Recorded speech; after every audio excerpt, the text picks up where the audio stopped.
कुंभ मेला धार्मिक कहानी। कुंभ मेल कहानी होने के साथ साथ धर्म से जोड़ने वाली धार्मिक कहानी भी है।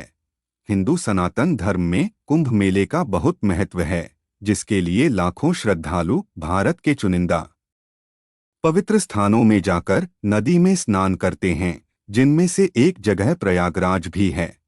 प्रयागराज में इस वर्ष भव्य मेले का आयोजन होने वाला था, जिसके लिए भक्तों का तांता लगा हुआ था और उन्हीं भक्तों के बीच एक विदेशी महिला भी थी, जो कि केवल घूमने के उद्देश्य से कुंभ मेला में सम्मिलित हुई थी। लेकिन उसे क्या पता कि इस कुंभ मेले से उसका जीवन बदल जाएगा। महिला का नाम डायना था। वह विदेशी संस्कृति में पली बढ़ी और वही उसने शादी करके अपना परिवार बसाया, और अब जब बच्चे बड़े हो गए तब वह देश विदेश अकेले ही यात्राएं करने लगी। इस बार वह प्रयागराज आ चुकी थी। डायना ने प्रयागराज पहुंचने से पहले होटल में कमरा बुक कर दिया था, इसलिए पहुंचते ही उसे कमरा मिल जाता है। डायना नहाकर तैयार हो जाती है और होटल में नाश्ता करने के बाद अपना कैमरा लेकर कुंभ मेले में शामिल होने के लिए निकल पड़ती है। लेकिन प्रयागराज के रास्तों में श्रद्धालुओं का झुंड लगा हुआ था। भीड़ देखकर डायना आगे जाने की हिम्मत नहीं कर पा रही थी। अचानक डायना को एक अघोरी दिखाई देते हैं, जो अर्धनग्न अवस्था में सफेद विभूति से रंगे हुए दिखाई दे रहे थे। डायना को उन्हें देखकर उनकी फोटो खींचने का विचार आता है।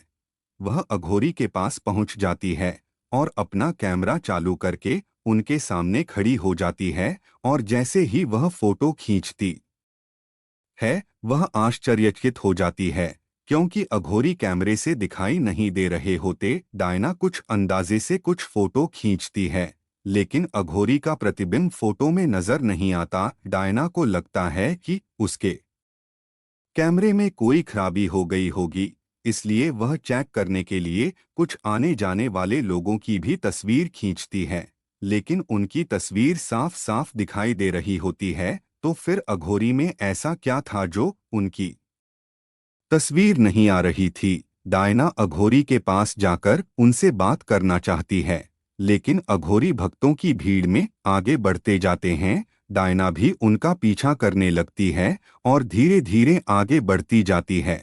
डायना को डोट अघोरी रहस्यमय लगने लगे थे। वह उनके बारे में जानने के लिए उत्सुक थी। थोड़ा दूर चलते ही डायना का पैर फंस जाता है और वह गिर जाती है, और जैसे ही उठकर खड़ी होती है तो देखती है कि अघोरी उसकी आंखों से ओझल हो चुके थे। उसे बहुत बुरा लगता है, क्योंकि उसने आज तक इतना रहस्यमयी इंसान नहीं देखा था। तभी डायना उसी दिशा में चारों तरफ देखते हुए आगे बढ़ती रहती है। कुंभ मेला अपना आकार बढ़ाते जा रहा था। श्रद्धालु नदी के घाटों में अपना डेरा जमा चुके थे। डायना भी संभलते हुए गंगा नदी के घाट पर आ जाती है। चारों तरफ लोग ही लोग दिखाई दे रहे थे, लेकिन डायना की नज़र तो सिर्फ अघोरी को ही ढूंढ रही थी। तभी किस्मत से डायना को अघोरी फिर से नजर आते हैं, लेकिन वह नदी के दूसरी तरफ एक पत्थर पर बैठे हुए थे। डायना अपने बगल में खड़े एक व्यक्ति से अघोरी की तरफ इशारा करके कहती है कि वह बाबा वहां कैसे पहुंचे, लेकिन उस व्यक्ति को वहां कोई नजर नहीं आ रहा था। वह डायना को अनसुना करके वहां से चला जाता है। डायना नदी के दूसरी तरफ जाना चाहती थी, इसलिए वह एक नाव को किराए पर लेती है और उस पर बैठकर नदी के दूसरे किनारे पहुंच जाती है और उसी पत्थर के पास पहुंच जाती है जहां अघोरी बैठे हुए थे। अघोरी ने अपनी आंखें बंद कर रखी थी और ध्यान में मग्न थे। तभी डायना उनसे पूछती है, आप कौन हैं? आंखें खोलिए। अचानक अघोरी अपनी आंखें खोलते हैं और उन्हें देखते ही डायना डर जाती है, क्योंकि उनकी आंखें सुर्ख लाल दिखाई दे रही थी। आंखों में खून उतरा हुआ था और भ्रिकुटी तनी हुई थी। अघोरी ऊंचे स्वर में कहते हैं, तुम यहाँ से चली जाओ।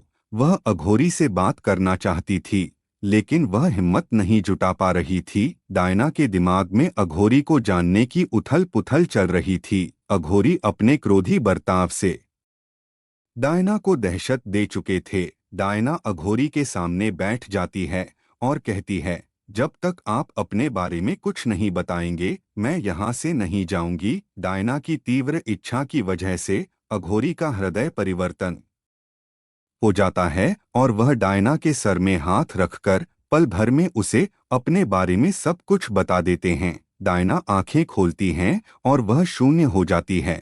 उसे अपनी जिंदगी की सभी बातें तुच्छ लगने लगती है।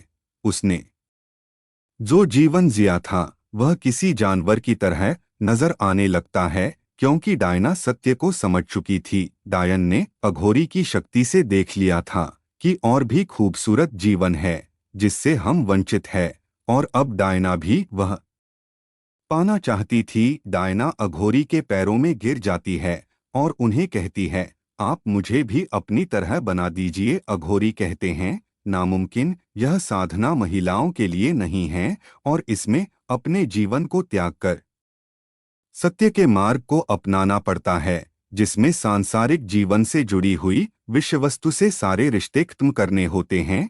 क्या तुम इतना त्याग कर सकोगी?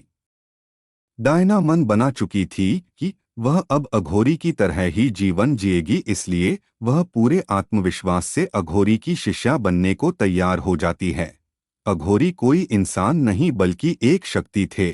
वह किसी भी तरह के वातावरण में रहने में सक्षम थे, लेकिन डायना तो एक साधारण महिला है। वह इनके साथ साधना करने योग्य नहीं थी, इसलिए वह डायना के लिए उन्हीं पत्थरों के बीच में अपनी चमत्कारी शक्ति से एक छोटी सी गुफा का निर्माण कर देते हैं और डायना के वस्त्रों को बदलकर उसे वैराग्य की वेशभूषा में ले आते हैं। और जैसे ही डायना पत्थर के ऊपर साधना के लिए बैठती है तो नदी के दूसरी तरफ कुछ लोगों को डायना एक देवी रूप में नजर आने लगती है और कुंभ मेला में शामिल भक्त डायना के दर्शन करने के लिए उतावले हो जाते हैं। एक के बाद एक कई नाव नदी पार करके दूसरी तरफ पहुंच जाती हैं। श्रद्धालुओं की भीड़ डायना की गुफा की तरफ बढ़ने लगती है। अचानक डायना की आंखें खुलती है तो अघोरी उसके सामने से गायब हो चुके थे और बहुत से लोग हाथ जोड़कर सामने खड़े हुए थे। डायना को समझ में नहीं आता कि वह इतनी महान कैसे बन गई कि लोग उसे एक देवी समझने लगे, जबकि वह एक साधारण महिला थी। लेकिन यही कुंभ मेला का प्रताप था जिसने डायना का जीवन बदल दिया और उसकी बेरंग जिंदगी में भक्ति का रंग घोल दिया था।